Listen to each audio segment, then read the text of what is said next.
حسنی تکو. نه اینجا من نگاه کن. من حسنی تکو. حسنی نگو. بلو.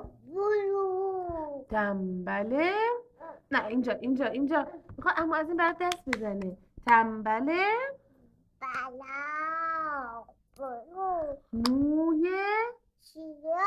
موی بلند.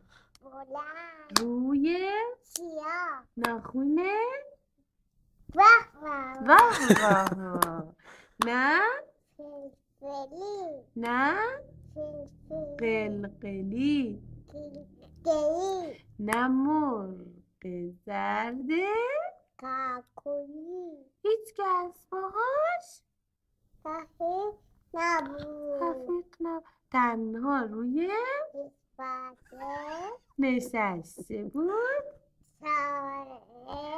باباش میگفت باباش میگفت حسنی میای.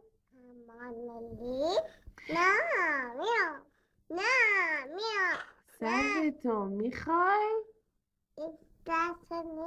حسنی میگفت نه نمیخوام. در باشدو یه دوید و اومد.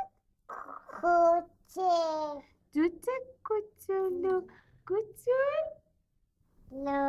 کوچول موچولو میای با من. جوجه گفت خانم موقع اومد گفت چی؟ قد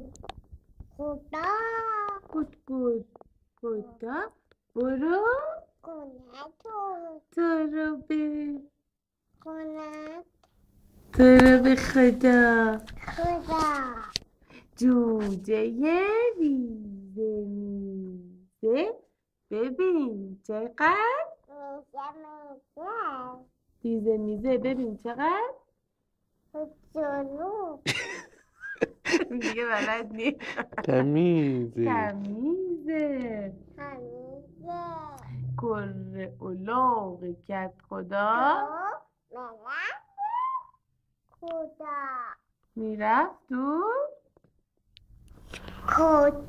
کوچه ها. الاغه چرا یورتمه میری؟ دارم میرم با